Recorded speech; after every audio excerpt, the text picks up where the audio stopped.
La convicción que me asiste, además de que es importante que la iglesia sea expuesta a grandes porciones de la escritura, es que estos tres capítulos no se pueden separar. De hecho, en alguna forma el capítulo 11 también hace parte de esta unidad, y es la relación y el diálogo entre estos tres capítulos que nos van a ayudar. Y como no los vamos a leer sino en el camino, no vamos a leerlo al principio como hacemos todas las exposiciones. Son estos capítulos que espero que para la mayoría de creyentes son bastante comunes. Si no son comunes para usted, pues lo serán desde hoy. Capítulo 12 de Primera de Corintios, que habla de los dones espirituales. Y ahí viene una pregunta legítima para cada iglesia. ¿Creen ustedes que el Espíritu Santo reparte dones libremente y soberanamente a la iglesia? Así que ese capítulo de los dones espirituales. Después viene el gran capítulo que se lee en todos los matrimonios, que es el capítulo sobre el amor, que es un poema maravilloso sobre el amor. Y después viene un capítulo que se lee menos de lo que se debería leer hoy en día, pero que para algunos de ustedes es frecuente, que es el famoso capítulo sobre cómo administrar este sensible e importante don, que es el don de lenguas angelicales o no humanas. Y ¿qué sería lo que, cómo debemos dejar estos tres capítulos, dialogar entre ellos y no leerlos por separado, como es muy común? Esa es mi meta esta mañana y por eso hemos escogido un texto así larguito.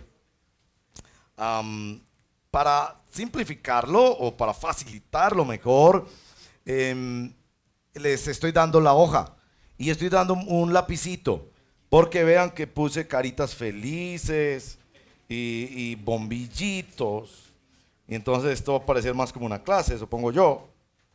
En mi hojita la tengo mucho más rayadita, hasta con colorcitos y todo, porque les he dicho, el anhelo de todo predicador bíblico es que no solo su gente escuche y aplique la palabra de Dios, sino que también aprendan a estudiar la palabra de Dios. Entonces, el lapicito, que es con carácter devolutivo, lo mismo que la tapita, por favor, úsenlo para rayar preguntas, algo que les parece importante. Así que hoy todos recibimos esta hojita. No lo hacemos con frecuencia, pero esa va a ser nuestra metodología del día de hoy. Así que oremos para arrancar en el nombre del Señor. Padre, gracias te damos porque juntos podemos leer la palabra de Dios. Y hoy vamos a leer tu palabra en estos capítulos tan sensibles y tan importantes, que responden a la pregunta: ¿cómo funciona una iglesia?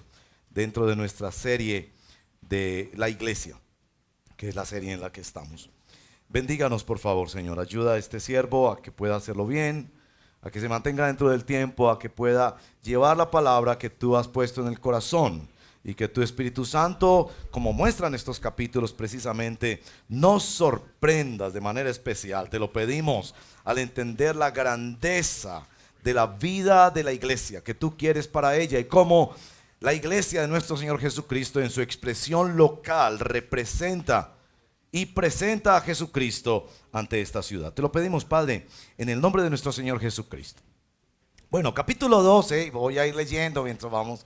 Miren la hojita, capítulo 12, verso primero. En cuanto a los que dones espirituales, hermanos, quiero que entiendan bien este asunto. ¿Por qué quería Pablo que entendieran bien este asunto? Bueno, quizás ninguna iglesia en el Nuevo Testamento como la de los Corintios es tan expuesta para ver que en la iglesia hay pecado. ¿Ok? Ninguna iglesia en el Nuevo Testamento es tan expuesta como la iglesia de Corintios. Hay inmadurez, había divisiones, había pecados que eran tolerados entre sus líderes en la iglesia. Había peleas y discusiones, mucho orgullo entre ellos, especialmente por dones manifestacionales, porque la iglesia de Corintios había sido enriquecida de manera extraordinaria con las manifestaciones, como leemos. Así que para Pablo es muy importante que entiendan bien. ¿Por qué? Por este hecho desde el cual queremos partir. Porque en la iglesia cristiana se trata el pecado. Si no es que uno viene a la iglesia porque no tiene pecado, uno viene a la iglesia porque la iglesia nos ayuda a enfrentar nuestro pecado. Si no somos creyentes, venimos a la redención en Cristo. Si somos creyentes, venimos a la santificación en Él.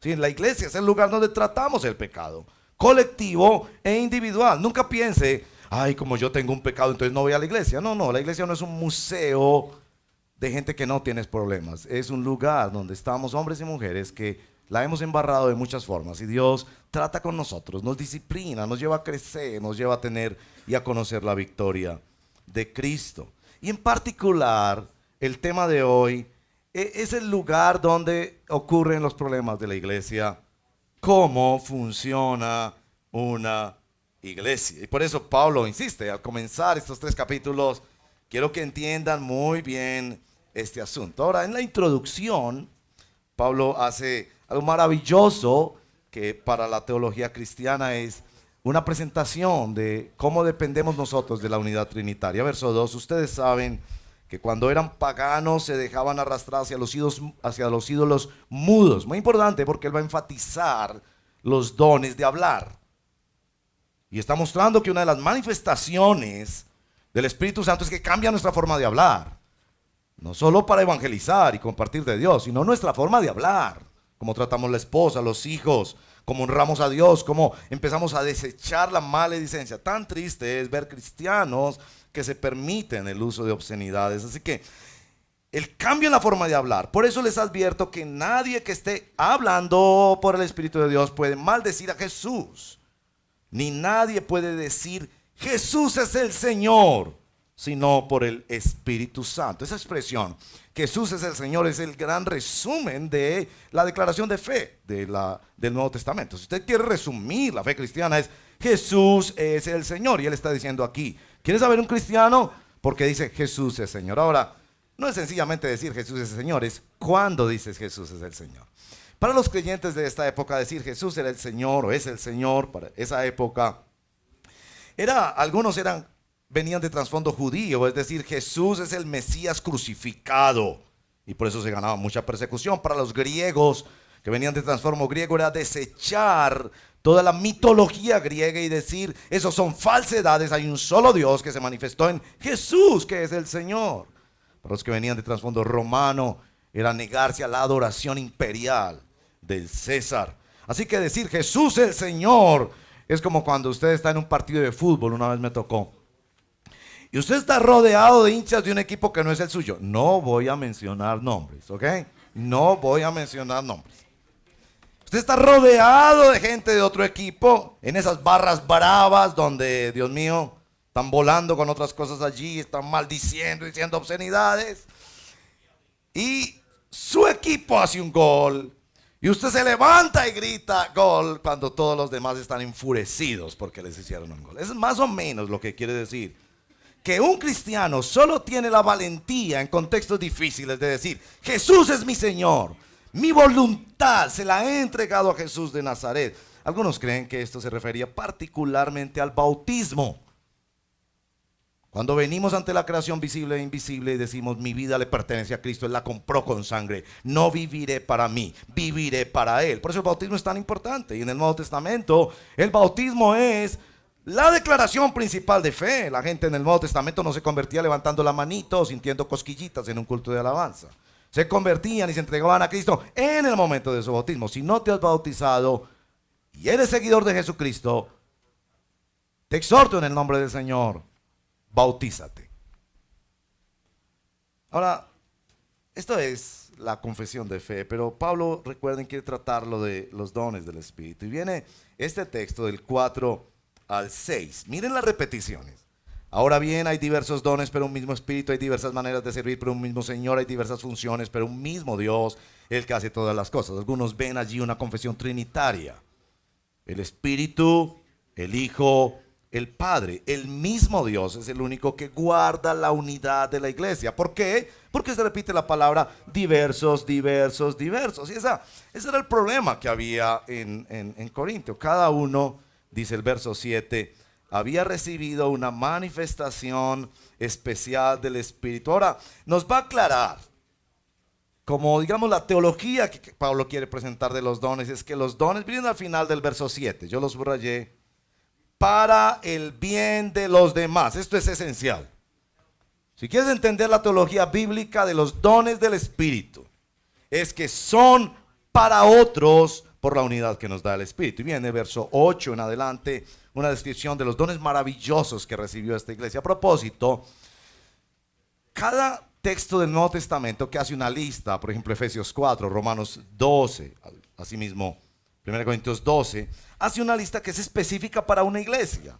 No todas las iglesias que son cuerpos locales del Señor Jesucristo, que manifiestan a Jesucristo a esa sociedad, tienen el mismo equipamiento de dones. Cada equipamiento de dones es distinto, entienda eso. No es que usted va a salir con esta lista del verso 8 en adelante y decir, bueno, ¿dónde está el de tal don? ¿Dónde está el de tal don? Y ahora tenemos los 9 dones que toda iglesia debe tener. No es así. Cada lista, de acuerdo a cada iglesia, era distinta, porque el Espíritu repartía como quería. A unos Dios, verso 8, les ha dado palabra de sabiduría.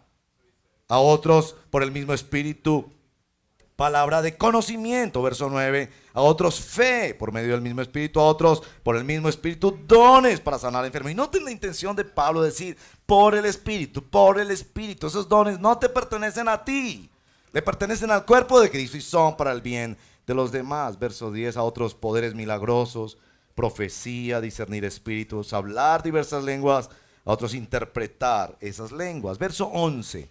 Todo esto lo hace un mismo y único Espíritu, quien reparte a cada uno según lo determina. Muy importante esto. Es Dios el que determina cómo se reparten los dones en su iglesia. Y les puse unas rayitas, estoy enseñándoles una técnica de estudio bíblico. Miren las rayitas. Al final del verso 11 dice que Él, el Espíritu Santo, nuestro Dios, es el que determina. Entonces está la palabra reparte, de ahí puedes ir hasta el verso número 18, coloca, después puedes ir hasta el verso número 24, Dios ha dispuesto, después puedes ir hasta el verso número 28, Dios ha puesto. Lo que quiere enfatizar Pablo es que estos dones los pone Dios como Él quiere. ¿Por qué? ¿Por qué quiere decirles eso? Pues bueno, porque el verso 14 en adelante, ustedes ven que puse unas rayitas con una carita como triste. ¿Vieron la carita triste? Va desde el verso 14 hasta el verso 24, la carita triste. ¿Por qué es la carita triste? Porque este asunto de los dones espirituales nos mete en dos grandes problemas. Yo los puse con las iniciales, la E y la D. La E es la palabra envidia y la D es la palabra desprecio. Esas eran los problemas que vivía la iglesia de Corintios y esos son los problemas a los que estamos expuestos nosotros como cuerpo de Cristo que quiere funcionar bien. Leamos el texto. Ahora bien, el cuerpo no consta de un solo miembro, sino de muchos. Verso 15. Si el pie dijera, con esa autolástima que caracteriza la envidia, como no soy mano, entonces no soy del cuerpo, no por eso dejaría de ser parte del cuerpo. Y si la oreja dijera, como no soy ojo, no soy del cuerpo, no soy del cuerpo, perdón, verso 16, si la oreja dijera, como no soy ojo, no soy del cuerpo, por eso no dejaría de ser parte del cuerpo. Si todo el cuerpo fuera ojo, ¿qué sería del oído? Y si todo el cuerpo fuera oído, ¿qué sería del olfato? En realidad Dios colocó cada miembro del cuerpo como mejor le pareció. Si todos ellos fueran un solo miembro, ¿qué sería del cuerpo? Lo cierto es que hay muchos miembros, pero el cuerpo es uno solo. El ojo no le puede, hasta ahí estaba la envidia, ahora viene el desprecio. El ojo no le puede decir a la mano, no te necesito. Ni puede la cabeza decirle a los pies, no los necesito. Al contrario, los miembros del cuerpo que parecen más débiles son indispensables. Y a los que nos parecen menos honrosos los tratamos con honra especial. Y se les trata con especial modestia a los miembros que nos parecen menos presentables. Mientras que los más presentables no requieren trato especial. Así Dios ha dispuesto los miembros de nuestro cuerpo, dando mayor honra a los que menos tenían, a fin de que no haya división en el cuerpo, sino que los miembros se preocupen los unos por los otros. En el asunto de los dones espirituales estamos expuestos a la envidia. La envidia se sustenta en la autolástima. Como yo no canto, como yo no hago esto, como yo no hago lo otro, entonces no me necesitan, yo no valgo. O El desprecio que se sustenta en la autosuficiencia, como yo tengo tal don que es tan aplaudido, qué sé yo, tal don que es tan necesario, o tal don que es tan visible o que la gente lo busca tanto, entonces yo no necesito las otras partes del cuerpo. Y pone, el mejor ejemplo que se podría poner es el cuerpo humano. Cada una de las partes del cuerpo humano tiene una función. Y el verso 25 nos dice que hay un segundo propósito, no solo que sea para el bien de los demás, como Dios los puso, sino, verso 25, a fin de que no haya división, sino que cada miembro se preocupen unos por otros. Verso 26, si uno de los miembros sufre, los demás comparten sus sufrimientos, si uno de ellos recibe honor, los demás se alegran con él. Ahora bien, ustedes son el cuerpo de Cristo y cada uno de miembros en particular. Yo puse el bombillito allí porque dije que cada uno se preocupa por los otros, porque yo quería mencionar que nuestra iglesia, en todos estos años que hemos vivido juntos y que hemos vivido muchas cosas muy difíciles y algunas preciosas bendiciones de Dios también, a estas hermanas ancianas de la iglesia, que nunca están aquí al frente, no tienen mayor opinión sobre las grandes decisiones de la iglesia, están allí sumisas, siguiendo al liderazgo, pero son mujeres de oración. Nuestra iglesia ha contado con la inmensa dicha de tener mujeres de oración. No son grandes y elocuentes predicadores. En sus limitaciones económicas no dan grandes sumas de dinero, de apoyo para la obra, pero son mujeres fieles de oración. Y creo que ese es el mejor ejemplo para decir, son personas que entendieron que su vocación y su llamado de Dios era ese. No trates de ser quien no eres. Sé quién eres y Dios te puso allí para que seas tú. Y tampoco menosprecies lo que hacen los demás. Y creo que estas hermanas que han servido fielmente en oración nos hacen pensar en esto, preocuparse unos por otros y entregar nuestros dones al servicio de los demás. Ahora, el verso 28, Pablo regresa a la lista, a hacer otra lista. Y quiero notar unas cosas sobre esta lista porque son maravillosas. Las cosas que nos deja allí el Señor. Verso 28, en la iglesia Dios ha puesto en primer lugar apóstoles, en segundo lugar profetas, en tercer lugar maestros, luego los que hacen milagros. Para quienes están con ese asunto de los 5 ministerios de Efesios 4, pues aquí hay algunos que no están en Efesios 4. Esa fue la lista que Dios le dio a esa iglesia. Después, los que tienen dones para sanar, los que ayudan, los que administran, los que hablan en diversas lenguas. Ahora, el verso 29 y 30 vuelve a repetir la lista, pero con preguntas retóricas, para mostrar que no todos hacemos lo mismo. Pero quiero pedirles que ustedes, que son buenos estudiantes de la Biblia, me digan cuáles son los dos que no repiten pregunta retórica. Verso 29, ¿son todos apóstoles? Está en la lista. ¿Son todos profetas? ¿Son todos maestros? ¿Hacen todos milagros?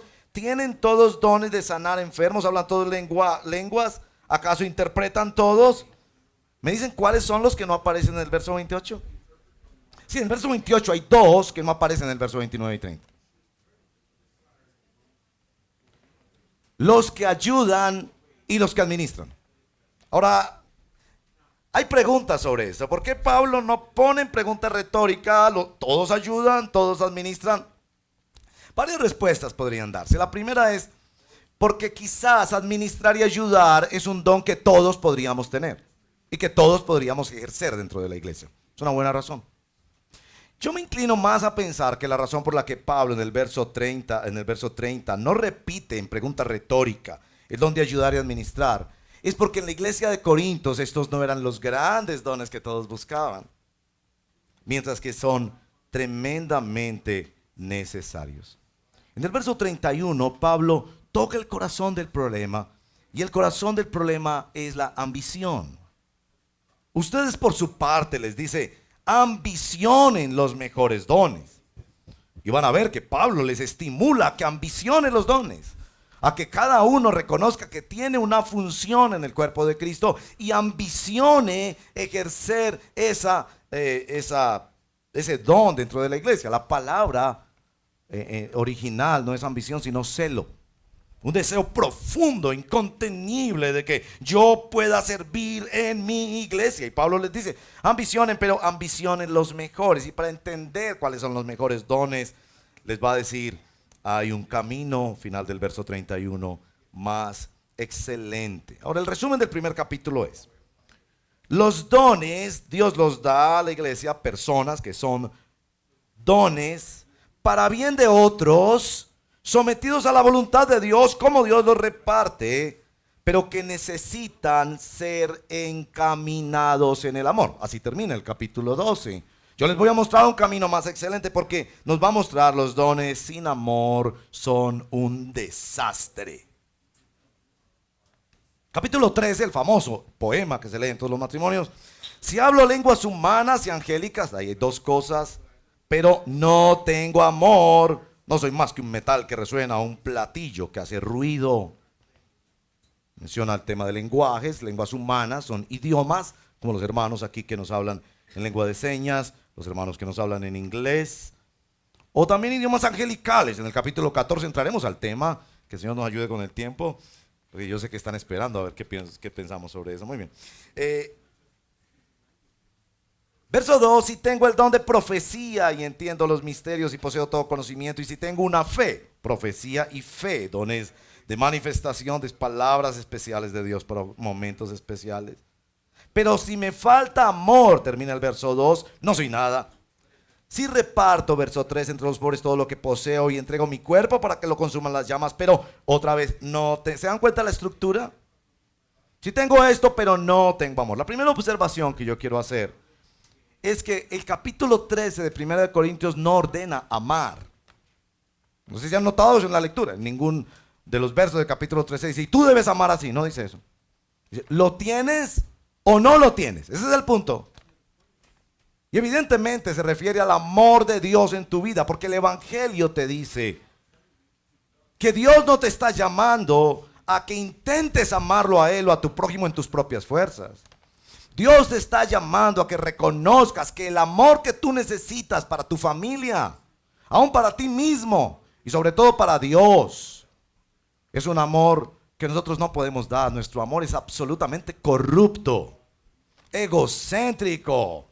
Cuando un hombre le dice a la mujer te amo, no le está diciendo te amo, le está diciendo me gustas y quiero usarte para mi placer. Está refiriéndose al amor de Dios. ¿Tienes el amor de Dios en tu vida o no? ¿Ha perdonado Jesucristo tus pecados o no? ¿Ha venido el Espíritu Santo a derramar un amor que tú no conocías por el invisible que se manifestó en la persona y en la obra de nuestro Señor Jesucristo? ¿Lo tienes o no lo tienes? Y eso tiene que ser una corrección fundamental. Porque en la iglesia no podemos amarnos con la diplomacia y las buenas costumbres que nos enseñaron en nuestra casa. En la iglesia se requiere, mi amigo, un amor sobrenatural. Ustedes me van a aguantar a mí, yo los voy a aguantar a ustedes por un amor sobrenatural. No porque somos buena gente y somos diplomáticos y nunca nos hacemos daño. No, vamos a tener que perdonarnos. Si vamos a caminar como iglesia, vamos a tener que perdonarnos. Vamos a tener que soportarnos, ayudarnos, ir una milla más, y eso viene directamente de Dios. La segunda observación que quiero hacer es que este texto se ha leído románticamente para toda clase de relaciones, pero casi nunca se lee para decir, ese es el amor que debe existir en la iglesia. ¿Y por qué debe existir? Los escritores dicen que lo que se está describiendo desde el verso número 4 en adelante es el cuerpo de Cristo. Déjenme leerle el texto, ¿cómo se leería para decir, es Cristo manifestado? Déjenme leerlo. María, verso 4, María es paciente. José, bondadoso. Joaquín no es envidioso. Manuel no es jactancioso. Gregorio no es orgulloso. Ernesto no se comporta con rudeza.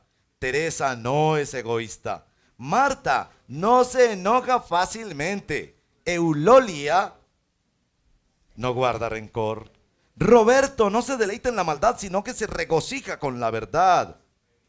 Jorge todo lo disculpa. Rigoberto todo lo cree. Eustaquio todo lo espera. Hermenegilda todo lo soporta. ¿Cómo leen ese texto así? Lo que se está describiendo aquí es una iglesia cristiana. Ese es el problema cuando nosotros separamos un texto bíblico de su contexto. Lo que Pablo está diciendo es, este amor es el amor de Cristo, que Cristo está manifestando a través de los miembros de la iglesia. Porque ninguno de nosotros en toda su vida jamás podría amar con todas estas características. Podríamos con una o dos, podríamos ir sumando una que otra, podríamos aprender del otro hermano cosas que nos cuestan a nosotros. Lo que se está describiendo es el cuerpo de Cristo. Por eso dice el amor, verso 8, jamás se extingue. Mientras que el don de profecía cesará, la lengua será silenciado y el conocimiento desaparecerá. Bueno, aquí llego al punto donde para algunos que saben les quiero explicar por qué yo no soy cesacionista. Para que entiendas quién es cesacionista, no tienen por qué saberlo algunos, otros sí, no sé. Este verso número 8 ha sido usado en la historia de la iglesia para decir que esos dones de los que Pablo habla deberían cesar, es decir, que en un momento de la historia pararían. De allí viene la palabra cesacionismo, de cesar, que terminaría, que eran solo para la época apostólica, la profecía, las lenguas, el conocimiento. Bueno, yo creo personalmente que ese argumento es muy débil. Entiendo las razones por las que algunos hermanos muy respetados y destacados en el mundo de la teología dicen que esos dones cesarían, pero yo no creo que el texto está hablando de eso.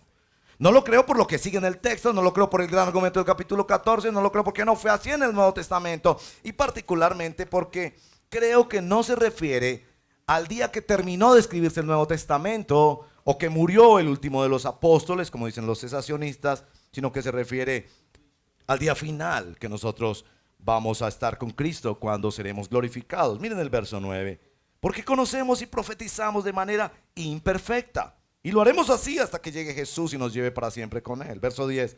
Pero cuando llegue lo perfecto, ¿qué es lo perfecto? La segunda venida del Señor Jesucristo, la glorificación de la iglesia. Los cesacionistas van a decir lo perfecto sería el cierre del canon en el libro de Apocalipsis. Lo imperfecto desaparecerá, pero lo imperfecto no desapareció. Verso 11. Cuando yo era niño, hablaba como niño, pensaba como niño, razonaba como niño. Cuando llegue a ser adulto, dejé atrás las cosas de niño. Ahora vemos de manera indirecta y velada, es un hecho, nosotros no lo entendemos todo, como en un espejo, pero entonces, ¿cuándo es ese entonces? Cuando lo perfecto, lo completo, veremos cara a cara al Señor. Ahora conozco de manera imperfecta, pero entonces conoceré tal y como soy conocido. Yo creo que ese entonces será la segunda venida de nuestro Señor Jesucristo y la glorificación de su pueblo. Ahora pues permanecen tres virtudes, la fe, la esperanza y el amor, pero el más excelente de ellos es el amor. Personalmente yo no soy cesacionista porque creo que el texto no lo dice. Yo creo que el texto está notando que mientras estemos en esta tierra habrá manifestaciones de dones del Espíritu que se van a manifestar en nosotros de manera imperfecta, y que el día que eso cesará es el día que vamos a la gloria, donde ya muchas cosas de nuestra fe no existirán, ya solo permanecerá el amor en una relación perfecta con Cristo después de la segunda venida. Esa es la razón por la que yo no soy cesacionista y creo que todos los dones de todas las iglesias del Nuevo Testamento y aún otros dones adicionales bajo la soberanía del Espíritu, sin contradecir la palabra de Dios, son vigentes en el día de hoy. Debo aclarar que no todas las iglesias tienen o necesitan todos los dones. Hasta ahí vamos al final del capítulo 13. ¿No les parece maravilloso? Hemos hecho 2 capítulos en menos como de 20 minutos. ¡Qué maravilla! Bueno, felicitaciones a ustedes que han seguido muy bien. Estoy hablando, yo sé, como una metralleta, pero quiero llegar al capítulo 14. Capítulo 14, Pablo ya ha establecido, hay dones del Espíritu que le pertenecen al Señor y son para el bien del pueblo de Dios.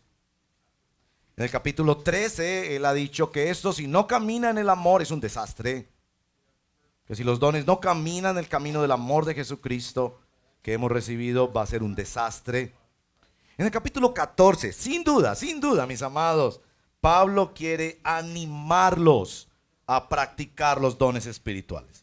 Verso 1, capítulo 14, empeñense en seguir el amor y ambicionen los dones espirituales, pero sobre todo el de profecía. Van a notar que el gran argumento del capítulo 14 es la importancia del don de profecía. ¿Por qué? Bueno, del verso 2 en adelante va a decir por qué es tan importante el don de profecía. Él no quiere desanimarlos con los dones. ¿Por qué?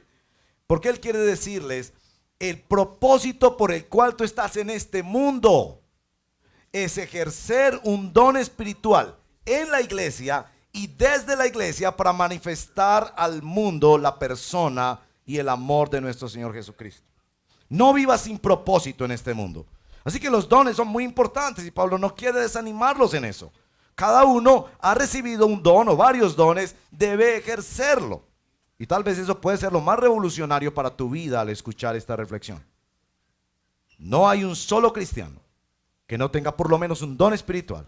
Y a ese creyente se le dice, activa tus dones, aviva el fuego del don de Dios que hay en ti y ponlo a servir en el pueblo de Dios y desde el pueblo de Dios para que el mundo conozca el evangelio en la persona de nuestro Señor Jesucristo. Él los quiere animar, pero les quiere aclarar, verso 2 en adelante, que el de profecía tiene una característica especial. Verso 2, porque el que habla en lenguas no habla a los demás, sino que habla ¿a quién? A Dios. Vamos a hablar más del don de lenguas. En realidad, nadie le entiende lo que dice, pues habla misterios por el Espíritu. Muy importante. El que habla en lenguas habla misterios por el Espíritu Santo. Eso es precioso. Verso 3. En cambio, el que profetiza habla a los demás, ¿para qué? Edificarlos, animarlos y consolarlos. Y quiero mostrarte en este capítulo la importancia que le da el Señor al tema de que nuestros dones sean para edificar el cuerpo de Cristo. Final del verso 5, para que la iglesia reciba edificación. Final del verso 12, para que la iglesia, para la edificación de la iglesia. Final del verso 17, la iglesia, pero no edifica al otro, es decir, que debe buscar el don que lo edifique. En mitad del verso 19, y que me sirvan para instruir a los demás en la iglesia. Final del verso 26, cada uno debe hablar en la iglesia, esto se debe hacer para la edificación de la iglesia. Final del verso 31, para que todos reciban instrucción y aliento. ¿Está claro el argumento? Si vamos a usar el don que sea para edificación de la iglesia. Verso 4, el que habla en lenguas se edifica a sí mismo, está bien, pero el que profetiza edifica a toda la iglesia. Verso 5, noten este verso 5 porque es muy importante en la argumentación. Yo quisiera que todos ustedes hablaran en lenguas. Y yo les digo esto como pastor a ustedes. Yo quisiera que todos ustedes hablen en lenguas. Es una relación extraordinaria y preciosa con Dios, en el misterio de la revelación de Dios y del Espíritu Santo. Pero mucho más que profeticen. Y va a ver cómo va llevando el argumento a decir, ¿cómo podemos dejar ese don como un ejercicio personal a menos que haya alguien que interprete? El que profetiza aventaja al que hable en lenguas, a menos que éste también interprete, para que la iglesia reciba ¿qué? Edificación. Verso 6, hermanos, si ahora fuera a visitarlos y les hablara en lenguas, ¿de qué les serviría? A menos que les presentara alguna revelación, conocimiento, profecía o enseñanza. Aún en el caso de los instrumentos musicales, tales como la flauta, el arpa, ¿cómo se reconocerá lo que tocan si no dan distintamente sus sonidos? Y si la trompeta no da un toque claro, ¿quién va a prepararse para la batalla? Así sucede con ustedes. A menos que su lengua pronuncie palabras comprensibles, ¿cómo se sabrá lo que dicen? Será como si hablaran al aire. ¿Quién sabe cuántos idiomas hay en el mundo y ninguno carece de sentido? Pero si capto el sentido de lo que alguien dice, si no capto el sentido, seré como un extranjero para el que me habla y él lo será para mí. Por eso ustedes, y aquí viene una cierta ironía de Pablo, ya que tanto ambicionan los dones espirituales, procuren que estos abunden otra vez para la edificación de la iglesia. Por esta razón, el que habla en lenguas pida en oración el don de interpretarlo. Muy importante. Si usted, mi hermano o hermana, habla en lenguas, pida el don de interpretarla. Porque de otra manera no sería de edificación. Ni siquiera el decirle a otra persona yo hablo en lenguas. Porque parte del problema de Corintios es lo que ha pasado aún en la iglesia de estos tiempos. Que la persona que habla en lenguas lo usa como para mostrarse más espiritual que los demás. Y no está edificando al otro, sino humillándolo porque él es menos que quien tiene este don. Entonces debe pedir para poder convertirlo en una edificación. Verso 14. Porque si yo oro en lenguas, mi espíritu ora, pero mi entendimiento no se beneficia. Ahí está claro que estamos hablando de glosolalia, es decir, del término para una expresión que no es comprensible humanamente. Algunos predicadores interpretan este capítulo diciendo, no, está hablando de idiomas. Qué pena, no está hablando de idiomas. Idiomas fue lo que pasó en Hechos capítulo 2. Ya en el capítulo 13 dice si hablaran lenguas humanas o angélicas. Pero evidentemente está hablando de un idioma que inclusive la misma persona que lo pronuncia, a menos que tenga el don de interpretación, no entiende qué es lo que está diciendo. Verso 15. ¿Qué debo hacer entonces? Pues orar con el espíritu, pero también con el entendimiento. Cantar con el espíritu, pero también con el entendimiento. Y se refiere particularmente a cuando esto se hace en medio de la congregación. De otra manera, si alabas a Dios con el espíritu, ¿cómo puede quien no es instruido decir amén si a tu acción de gracias, puesto que no se entiende lo que dices? En ese caso, tu acción de gracias es admirable, pero no edifica al otro. Verso 18. Doy gracias a Dios, miren lo que dice Pablo, porque hablo en lenguas más que todos ustedes. Sin embargo, en la iglesia prefiero hablar 5 palabras comprensibles y que me sirvan para instruir a los demás que 10,000 palabras en lenguas. Hermanos, no sean niños, como quienes vienen a mostrar los juguetes nada más para impresionar. No sean niños en su modo de pensar, sean niños en cuanto a la malicia, pero adultos en su forma de pensar. En la ley está escrito, por medio de gente de lengua extraña y por boca de extranjeros hablaré a este pueblo, pero ni aún así me escucharán, dice el Señor. Ahora viene un texto polémico y el texto que nos falta tiene 2 elementos polémicos que espero que ustedes hayan esperado para mirarlos. Verso 22. De modo que el hablar en lenguas es una señal no para los creyentes, sino para los incrédulos. En cambio, la profecía no es señal para los incrédulos, sino para los creyentes. Y aquí hay que hacer una aclaración. Parece que Pablo sí está diciendo que el anhelo debe ser que podamos tener estos dones como las lenguas de una manera tan bien administrada que las personas que vienen y no son creyentes reciben un impacto en su vida. De eso se refiere el verso 23. Los creyentes no necesitamos esas manifestaciones para creer en el evangelio, porque ya creemos en el evangelio. Pero parece que los incrédulos sí necesitan ver que en una iglesia pasan cosas que no tienen explicación, sino por la intervención de Dios. O lo que está tratando de indicar que esas cosas que pasen no se conviertan en lo contrario, en un desorden tal que denigre del evangelio. Verso 23. Así que si toda la iglesia se reúne y todos hablan en lenguas y entran algunos que no entienden o no creen, ¿no dirán que ustedes están locos? Pero si uno que no cree, uno que no entiende, entra cuando todos están profetizando, de nuevo va a exaltar el don de profecía frente al don de lenguas, se sentirá reprendido y juzgado por todos, y los secretos de su corazón quedarán descubiertos. Así que se postrarán ante Dios y lo adorarán exclamando, realmente Dios está entre ustedes. Ahora, este lugar que le da el don de profecía, permítame ser maestro por un par de minutos y decirles cómo entiendo yo el don de profecía. Yo entiendo el don de profecía en 3 dimensiones. Hay profecía bíblica, que es la predicación de los hechos redentores de Dios. Es decir, predicación de Biblia. Y está por toda la escritura, tenemos la palabra profética más segura, etc. La profecía en el sentido de predicación de la Biblia. La segunda dimensión es la profecía en el sentido de denuncia en el presente, que es lo que practicaban los profetas de Israel. No había nada nuevo que le estuviera revelando Dios a estos profetas, pero estaba aplicando la palabra de Dios a una situación generalmente con connotaciones morales. Pedro, por ejemplo, capítulo 5 de Hechos, le dice a Ananías y Zafira, le han mentido al Espíritu Santo, una denuncia tremenda que viene de la mano de un castigo disciplinario tremendo de Dios. Es la profecía no como predicación, pero sí como denuncia. Hay un tercer aspecto de la profecía, es la profecía como predicción. La profecía como predicción tiene 2 dimensiones. Hay predicciones que son bíblicas. Cuando yo evangelizo y le digo a una persona, vas a enfrentar el juicio de Dios, ahora o más adelante.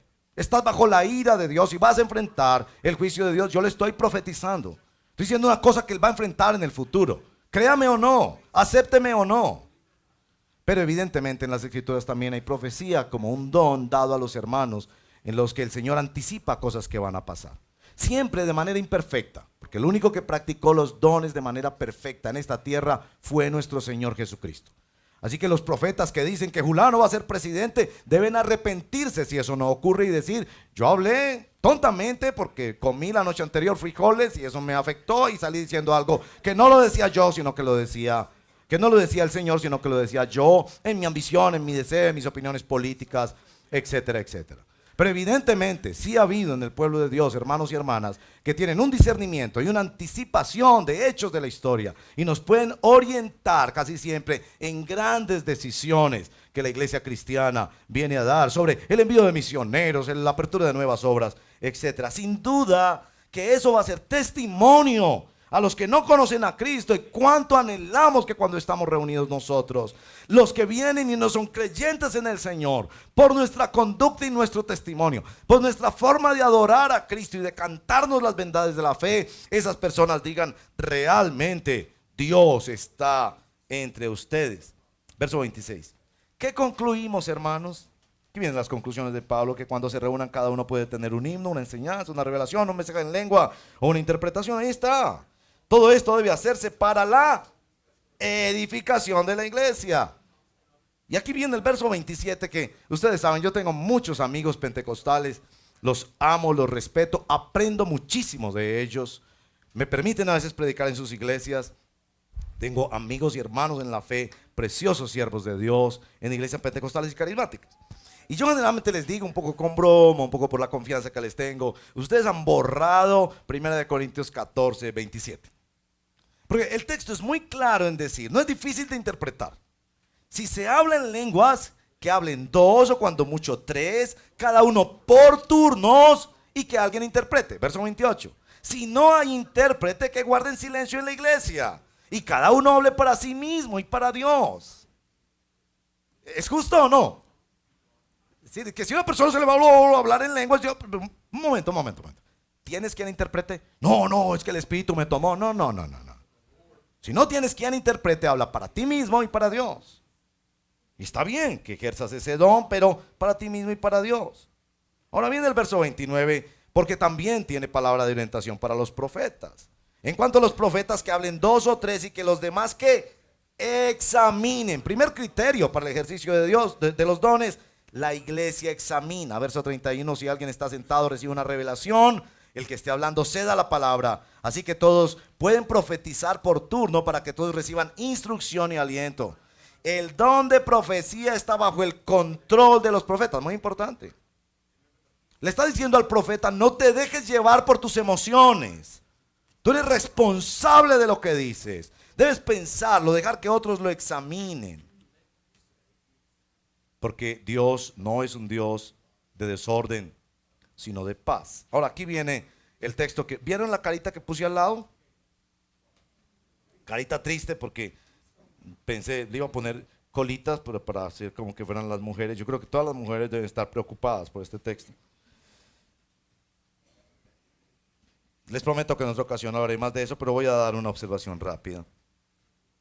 Verso 32, segunda parte. Como es costumbre en las congregaciones de los creyentes, las mujeres guarden silencio en la iglesia, porque no es permitido hablar. Que estén sumisas como lo establece la ley. Si quieren hacer algo, que lo pregunten en casa a sus esposos, si quieren saber algo, porque no está bien que una mujer hable en la iglesia. ¿Qué piensan, señoras, de eso? Yo les puedo decir qué deben pensar en principio. Ustedes deben pensar en principio: esto es palabra de Dios. Y si yo soy discípula de Jesucristo, yo obedezco a la palabra de Dios. Porque la palabra de Dios no te dice te gusta o no te gusta. La palabra de Dios no te permite llevar unas tijeras y escoger textos favoritos. Pero te voy a dar mi interpretación de este texto.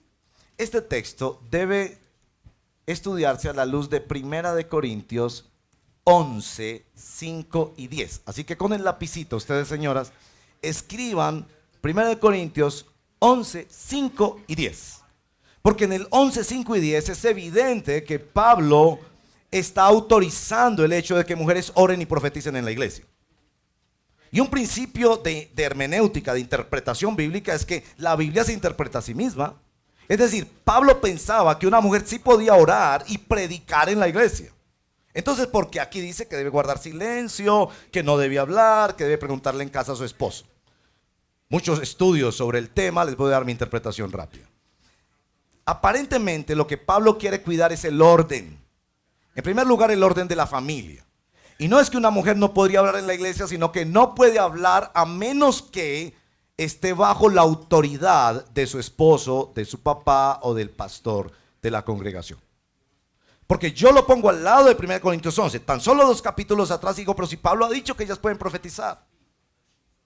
Y ya ha dicho que ellas pueden salir y orar y ministrar a los hermanos. Lo que está diciendo aquí es proteger el orden, porque aparentemente en Corinto las que habían recibido más estos dones sobrenaturales, extraordinarios, eran las mujeres. Así que, damas, no se preocupen tanto. Ustedes pueden ministrar.